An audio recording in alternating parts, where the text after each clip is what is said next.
తెలుగు క్రైస్తవ కీర్తన నుంచి స్తుతి పాట పాడుకుందాం. అనాది పురుషుడైన దేవుని ఆరాధించండి అని కీర్తన పాడుకుందాం. అనాది పురుషుడైన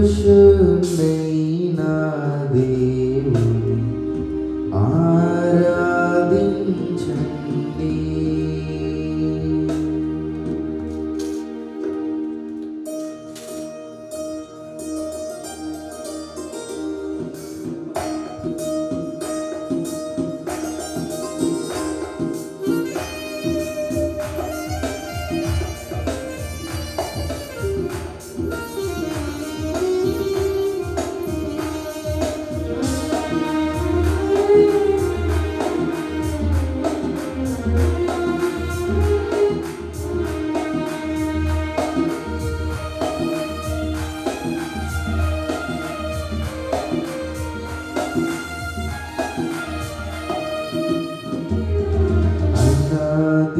పురుషుడైన దేవుని ఆరాధించండి. అనాది పురుషుడైన దేవుని ఆరాధించండి. ఆనాది దేవుండే, ఆనాది దేవుండే, దేవుడైయుండే, అనాది అనంత దేవుడైయుండే, అనాది అనాది పురుషుడైన దేవుని ఆరాధించండి.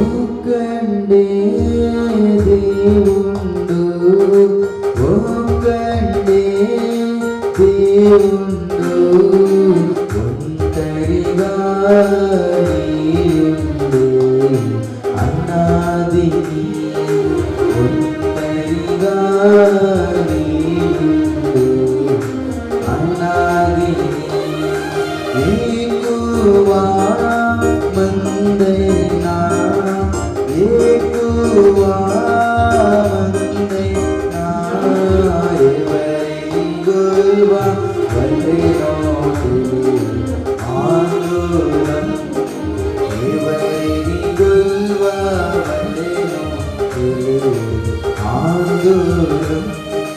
అనాది పురుషుడైన దేవుని ఆరాధించండి.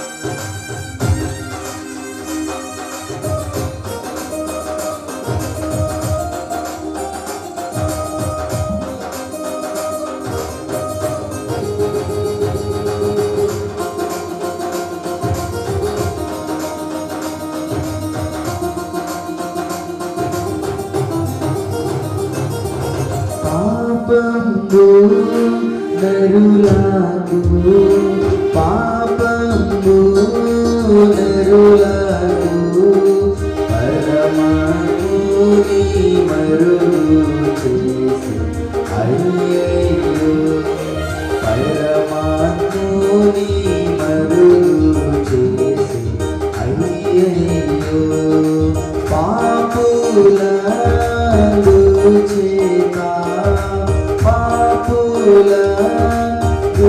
చేత పలు విధ దేవులను కల్పించి విచారం పలు విధ దేవులను కల్పించి విచారం అనాది పురుషుడైన దేవుని ఆరాధించండి అనాది పురుషుడైన దేవుని ఆరాధించండి.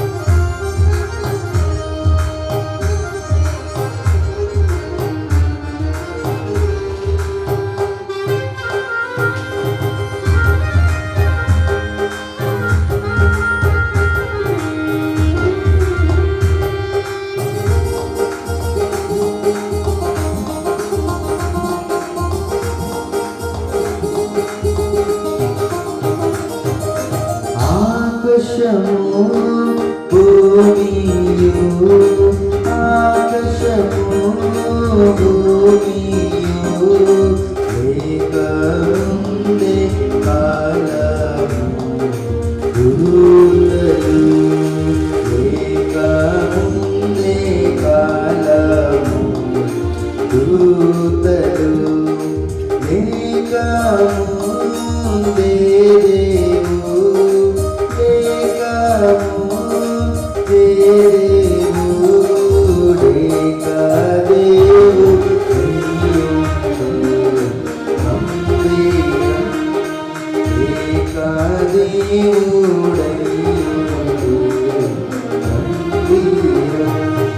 అనాది పురుషుడైన దేవుని ఆరాధించండి అనాది పురుషుడైన దేవుని ఆరాధించండి.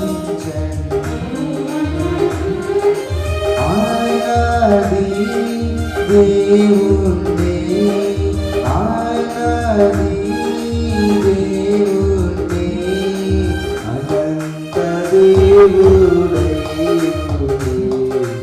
అనాది అనంత దేవుడైయుడే అనాది పురుషుడైన దేవుని ఆరాధించండి.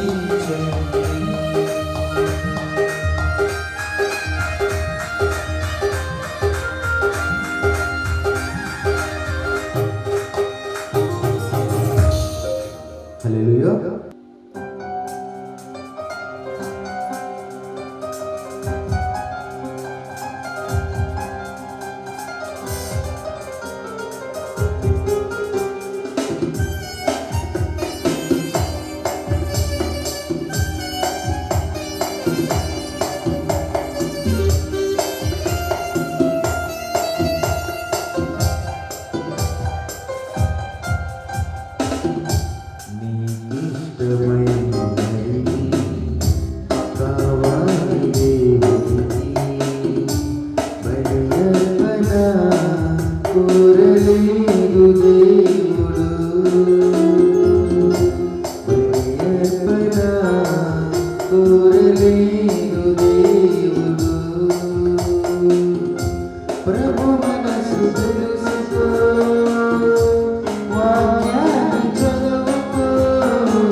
जनक नीकु निंतयु ब्रनुते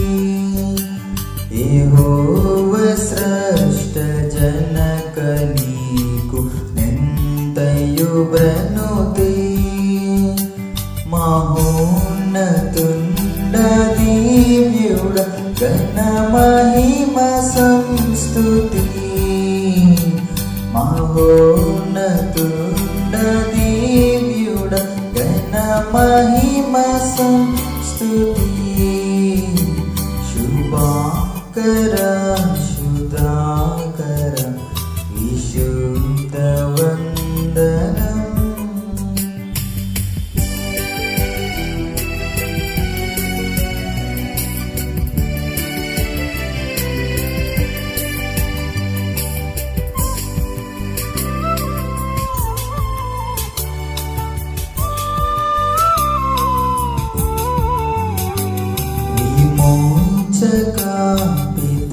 పిత్రాత్మజుండ విజయమంగళం విమోచక పిత్రాత్మజుండ విజయమంగళం సమస్త సృష్టి సాధనాంబ సావ్యమంగళం సమస్త సృష్టి సాధనాంబ సావ్యమంగళం శుభాకర శుధాకర విశుద్ధ వందనం.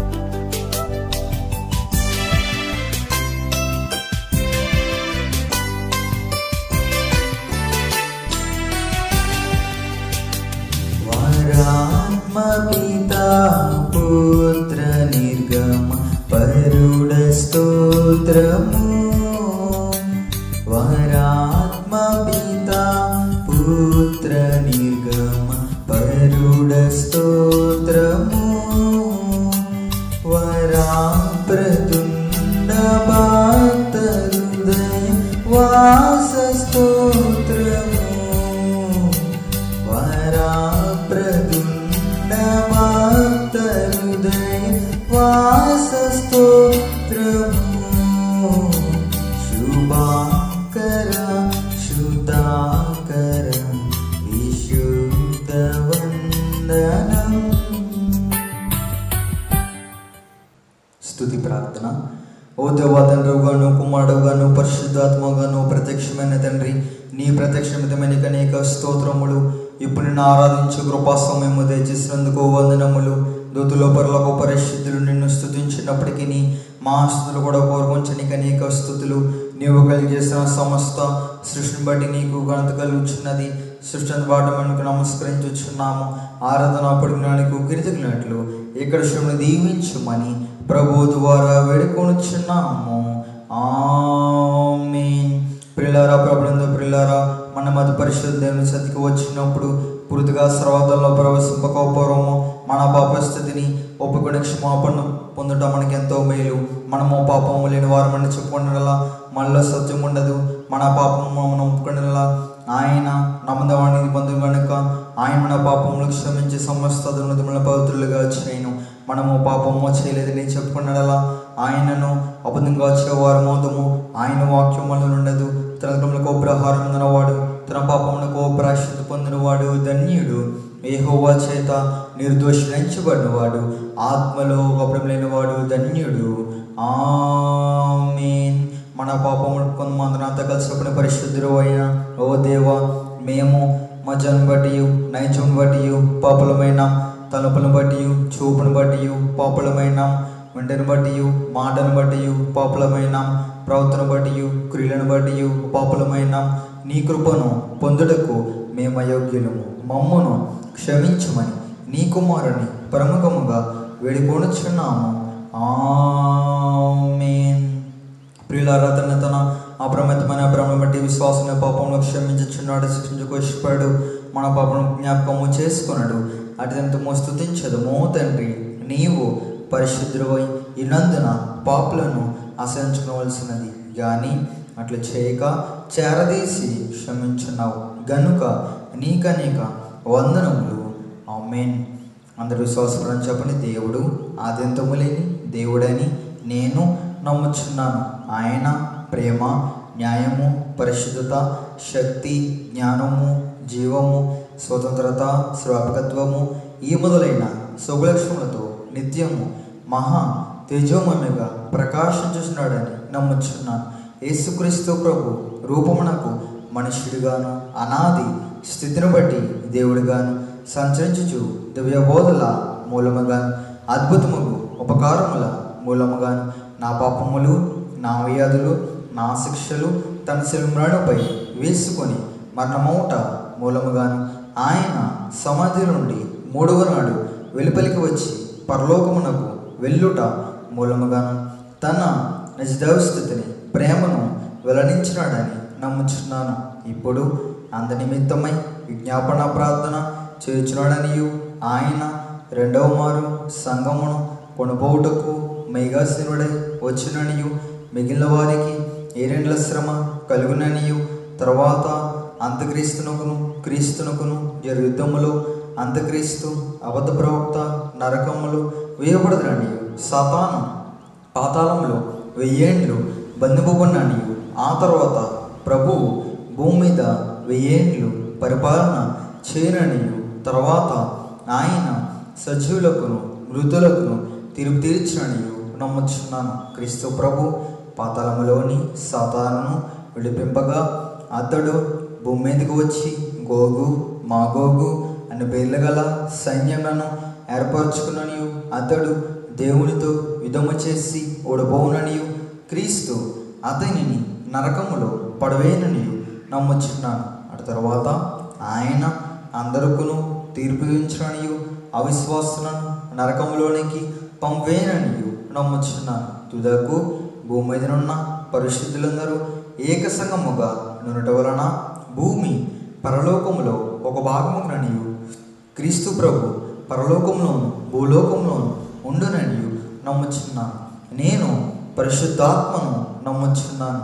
ఈయన తండ్రితోనూ కుమారునితోనూ ఏకదేవుడిగానే ఉండి పనిచేర్చుడనియు ఈయన ఆవేశమునని దైవ గ్రంథము వ్రాతలోనికి వచ్చినదనియు ఈయన వెలుగుంపును బట్టి ఆ గ్రంథము అర్థముననియు తండ్రి ఉద్దేశించిన రక్షణ అనగా కుమారుడు తన అమూల్యమైన రక్తము వలన గడించిపెట్టిన రక్షణ పరిశుద్ధాత్మయ్య విశ్వాసికి అందించనియు నమ్ముచున్నాను.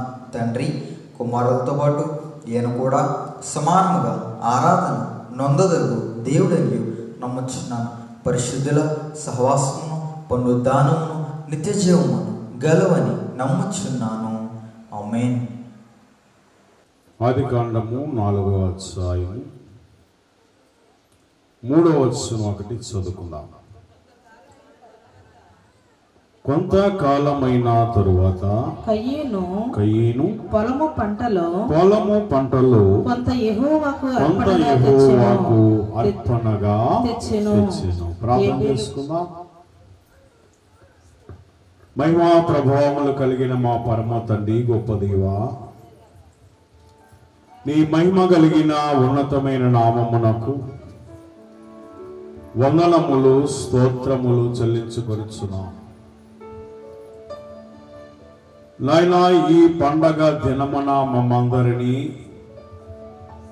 నీ పాద సాన్నిధ్యములోనికి నడిపించుకొని ఉన్న విధానము కొరకు నీకు స్తోత్రములు. యేసయ్యా, ఇంతవరకు పాటల ద్వారా స్తుతుల ద్వారా ప్రార్థనల ద్వారా తోడేంటి నడిపించారు తండ్రి, నీకే స్తోత్రములు. ఈ సమయమున నీ పరిశుద్ధ గ్రంథములోని చదవబడిన వాక్యములు మర్మమైన సంగతులను నీవే మాకు విపులముగా బోధింపచేసి మహిమను పొందమని అడుగుతున్నాం. మాట్లాడుతున్న నీ పాదదాసులను మరుగు చేసుకుని యేసయ్యా, నీవే నీ బిడైన వారితో మాట్లాడమని అడుగుతున్నాం. పరమ తండ్రి, నీకే స్తోత్రములు. అలాని ప్రభా, మరి ఈ పండుగను ఆచరించుకొనుచుండగా నాయనా, ఆనాడు పేద విధవరాలను ఎలాగనైతే నీవు దీవించి ఉన్నావో అలాగనని ఈ దినమున మమ్మందరినీ కూడా దీవించి ఆశీర్వదించమని వాక్యమైన యేసునామ వేడుకొనుచున్నాము తండ్రి. దేవము దేవుని ఆలయము, నీ దేవుడు మలచిన మందిరము. నీ దేవము దేవుని ఆలయము, నీ దేవుడు మలచిన మందిరము. సజీవ యగముగా నిలిచెదవా, సజీవ యగముగా నిలిచెదవా, నిలిచెదవా. సమర్పణ చేయుము ప్రభువునకు, నీ దేహము ఘనము సమయమును. సమర్పణ చేయుము ప్రభువునకు, నీ దేహము ఘనము సమయమును. ఆయన పాద సాన్నిధ్యములోనికి గుడి వచ్చిన దేవుని ప్రియ విశ్వాసులారా, ఈ కానుకల పండుగలో ఏకీవించిన మనందరకు దేవుడు ఆయన యొక్క కృపను ఆశీర్వాదములను కుమ్మరింపచేయును గాక. ఆమేన్. సరే, కూర్చుందాం.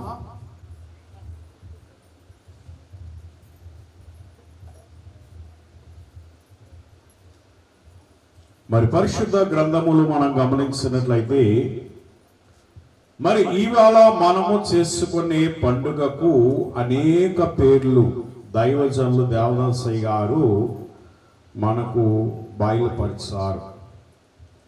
ఏమిటి ఆ పేర్లు అని మనం గమనించినట్లయితే, మొదటిది కోత పండుగ. మొదటిది ఏంటమ్మా? కోత పండుగ.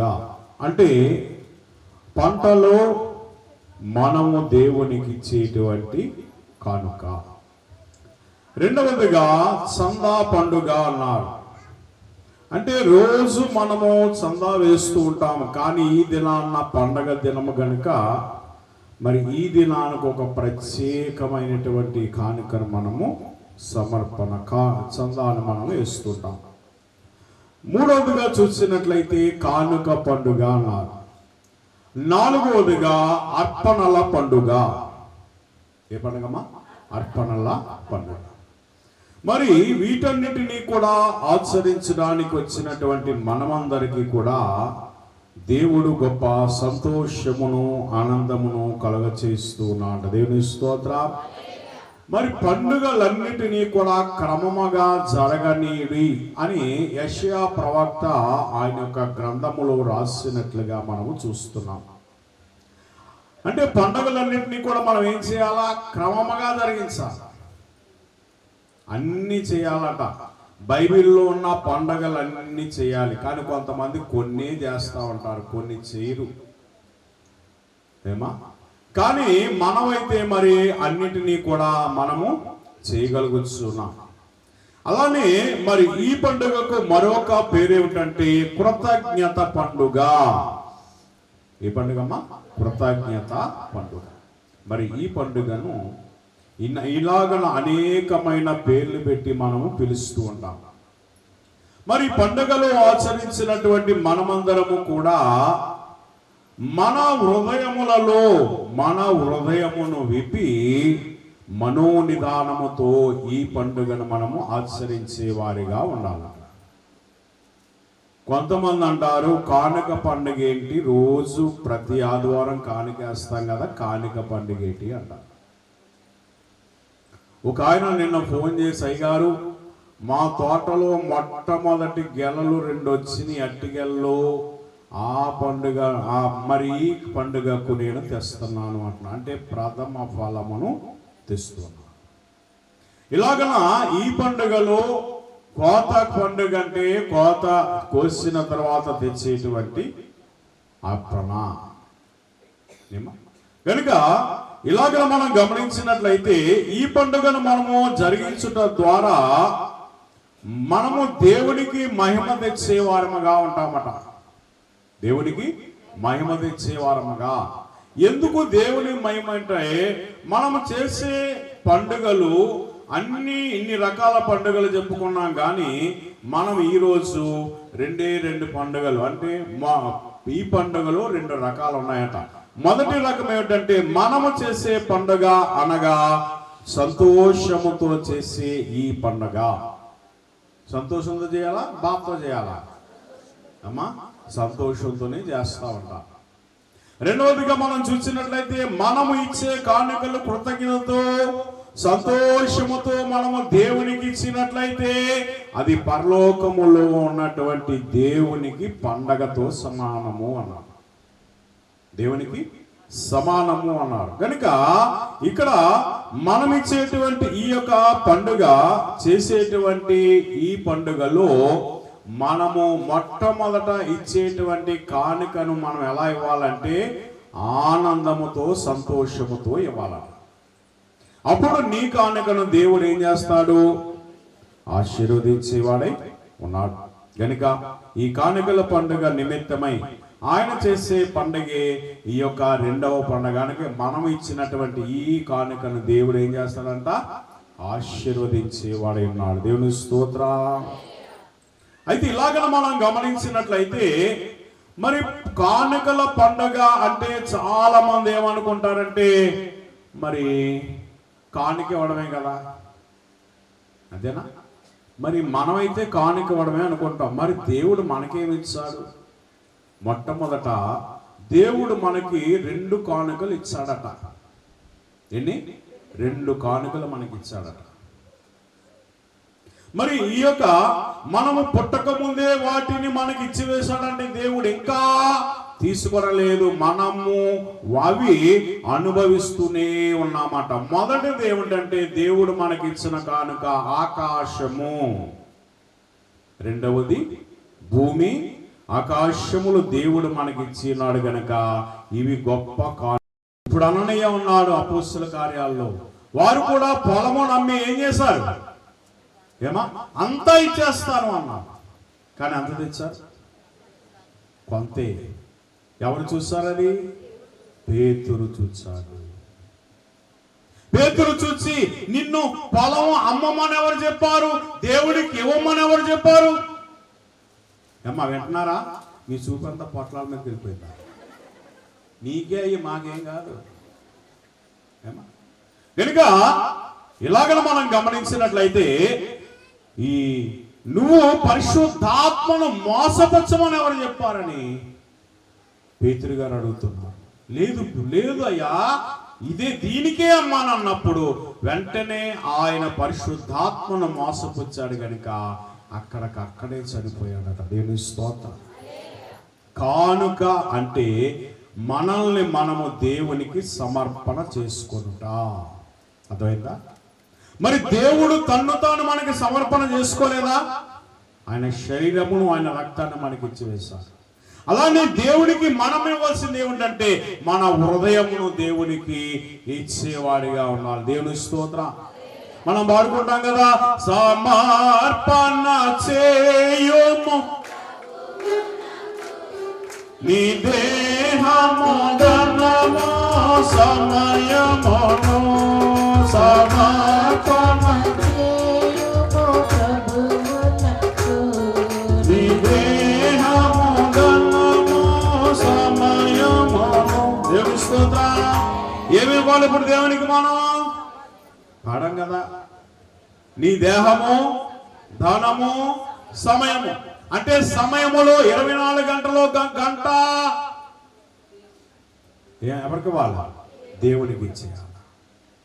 రెండవదిగా నీ ధనములో అంటే నువ్వు సంపాదించిన ధనములో 10వ భాగము. మూడవదిగా చూసినట్లయితే ఏమన్నా ఇంకా నీ యొక్క హృదయాన్ని దేవునికి ఇవ్వాలి. అంతేగాని కానుక ఇమ్మన్నారు పాస్టర్ గారు అని చెప్పి చాలా మంది వారికి ఇష్టమైన కానుక తీస్తారు. కానీ వారికి ఇష్టమైన కాదు, వారి హృదయానుసారమైన కానుక దేవునికి ఇవ్వాలి. అప్పుడు దేవుడు ఆ కానుకను అయినా అంగీకరించేవాడైనా. దేవుని స్తోత్రం. ఇక్కడ అయ్యగారు రాసిన మాట ఏమిటంటే సొంత ఇష్టమును బట్టి ఇచ్చిన కానుక అన్నారు. సొంతముగా మన ఇష్టానుసారంగా ఇచ్చిన కానుక. రెండవదిగా చూసినట్లయితే ఆయన అన్నాడు దైవాజ్ఞను బట్టి ఇచ్చిన కానుక. అంటే మనం హృదయము చెప్పినటువంటి మాట చెప్పున ఇచ్చేటువంటి కానుక దేవుడు మనకు బయలుపరుస్తారు. చాలా మంది ఇలాగనే చేస్తూ ఉంటారు. ఇలాగనే దేవుడు అలాగనే ఇచ్చేవాడిని దేవుడు ఇంకా ఆశీర్వదిస్తూ ఉంటారు. మూడవదిగా చూసినట్లయితే దైవ వాగ్దానమును బట్టి ఇచ్చిన కానుక. దైవ వాగ్దానమును బట్టి ఇచ్చిన కానుక. ఇక నాలుగవదిగా లేవిలో ఇచ్చిన కానుక. ఎవరిచ్చారు లేవిలో? 2 కాసులు. ఏమ్మా, లేమిలో కూడా చాలా మంది ఇస్తూ ఉంటారు. ఒక అమ్మాయితే దేవునికి ఇవ్వాలి నేను అని చెప్పి అప్పు చేసి మరి తీసుకొచ్చి ఇచ్చిందంట. ఆమె అప్పు కాకుండా ఆమెకు దేవుడు గృహాన్ని కూడా ఇచ్చాడట. దేవుని స్తోత్రం. చూసారా, లేమిలో ఇచ్చినంత. కొంతమంది ఉన్న దాంట్లోనే ఇవ్వలేదు. హృదయం ఏమన్నా, శరీరం ఏమన్నదంట, ఉదయం అంటదంట ఏమని, ఇవ్వండి దేవునికి. అలాగే మరి శక్తి కొలదగా ఇచ్చిన కానుక. మన శక్తి కొలదగా దేవునికి మనము ఇచ్చేవారం అంట. అలానే శక్తికి మించి ఇచ్చిన కానుక. శక్తికి మించి దేవునికి ఇస్తేనట ఆయన నీకు ఈ లోకములో ఉన్న వాటన్నిటికంటే ఎక్కువగా దేవుడు నీకు ఇచ్చేవాడై ఉన్నాడు.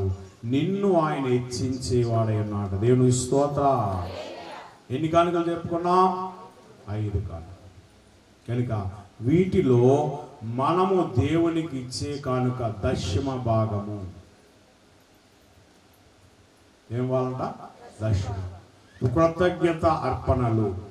అలాగనే ఆదివారపు చందా కానుక. ఇలాగన దేవునికి మనము ఇస్తూ ఉంటేనట దేవుడు మనకి కూడా ఆయన ఇచ్చేవాడై ఉన్నాడు. దేవుని స్తోత్రం.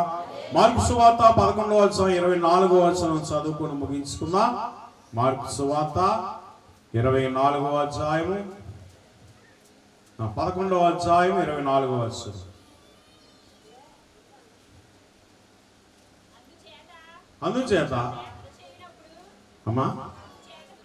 అందుచేత ప్రార్థన చేయనప్పుడు మీరు అడుగుచున్న వాటినెల్లను పొంది ఉన్నామని నమ్ముడి, అప్పుడవి మీకు కలుగునని మీతో చెప్పుచున్నాను అనెను. దేవుని స్తోత్రం.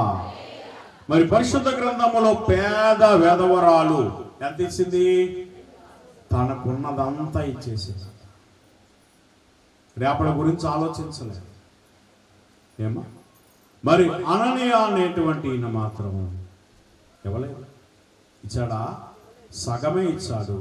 కానీ ఆ కానుక ద్వారా దేవునికి ఆయన ఏం పుట్టించాడు? కోపము పుట్టించాడు. దేవుని స్తోత్రం. దేవునికి కోపం పుట్టించే వారిగా మనం ఉండకూడదు. ఆయనను మనం గణపరిచే వారిగా ఉండాలి, మహిమపరిచే వారిగా ఉండాలి. అప్పుడు దేవుడు మనలను ఆశీర్వదించేవాడై ఉన్నాడు. దేవుని స్తోత్రం. ఇలాగన ఈ కానుకల పండుగ ద్వారా మనమందరం కూడా దేవునికి ఈ విధముగా ఇచ్చుచు మనం ఏం చేయాలా? ఆయన ఇచ్చే ఆశీర్వాదాన్ని పొందుకునేవారిగా ఉండాలి. శరీరము ఇవ్వనివ్వదట. శరీరం మాట వినాలా వద్దా? చెప్పండి. శరీరము మాట వినినట్లయితే నువ్వు శరీర కార్యములు చేసేవాడిగా ఉంటావు, దేవునికి దూరం అయిపోతావు. జాగ్రత్త అన్నాను. కనుక మరి మనము ఆయన ఇచ్చినటువంటి ఆత్మ చెప్పున దేవునికి కానుకిస్తే దేవుడు మనల్ని దీవిస్తాడు. మరి మొట్టమొదట పరిశుద్ధ గ్రంథములో కానుక ఇచ్చింది కయ్యేను. కానీ శాపము తెచ్చుకున్నది కూడా కయ్యేనే అన్నమాట. ఎందుకు? కొంత ఇచ్చెను, అంతా ఇవ్వలేదు. మరి ఏబేలైతే దేవుడికి ఇష్టమైన కానుక. ఆయన మేపే గొర్రెలలో క్రొవ్విన వాటిని, పరిశుద్ధమైన వాటిని రెండవదిగా ఒకనితో సహవాసము అనగా కూడని వాటిని ఇచ్చినట్లుగా మనం చూస్తాం. పరిశుద్ధమైన వాటిని ఇచ్చారు. అలానే దేవునికి ఇచ్చిన కానుక కూడా మనం ఇచ్చే కానుక ఎలా ఉండాలి? పరిశుద్ధమైనదిగా ఉండాలి. అదైందా? ఆయన పరిశుద్ధుడు కనుక మనం ఇచ్చే కానుక కూడా పరిశుద్ధముగా ఉండాలి.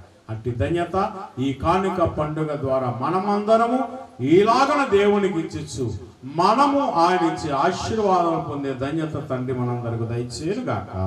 ఆమేన్. సకల యుగములను అక్షరును దృశ్యుడను రాజురైన మా పావన పరలోకపు తండ్రి, నీ మహిమ కలిగిన ఉన్నతమైన నామమునకు వందనములు స్తోత్రములు చెల్లించుకొనుచున్నాను. నీ సన్నిధిలో నీతో సహవాసము చేయటానికి మమ్మందరినీ ఈ పరిశుద్ధ స్థలమునకు నడిపించిన తండ్రి నీకే స్తోత్రాలు. ఈ నూతన సంవత్సరములో నూతన దయాకిరీటమును మా అందరి మీద ప్రతిష్ఠింపచేయండి ప్రభువా. లైలా ఇదిగో తండ్రి, ఇస్సాకు ఎలాగనైతే ఆయనకి సమృద్ధిగా నీ ఎడల ప్రభువా విధేయత కలిగి సాగిపోయి ఉన్నారు గనుక ఆశీర్వదించావు. లైలా నీవు ప్రభువా ఆశీర్వాదము ద్వారా ఎంతో సమృద్ధైన పంటనిచ్చావు తండ్రి, నీకే స్తోత్రాలు. అలానే హిజ్కియా ప్రార్థన చేస్తుండగా ఆయనకి సమృద్ధైన ఆశీర్వాదములను కలుగ చేశావు.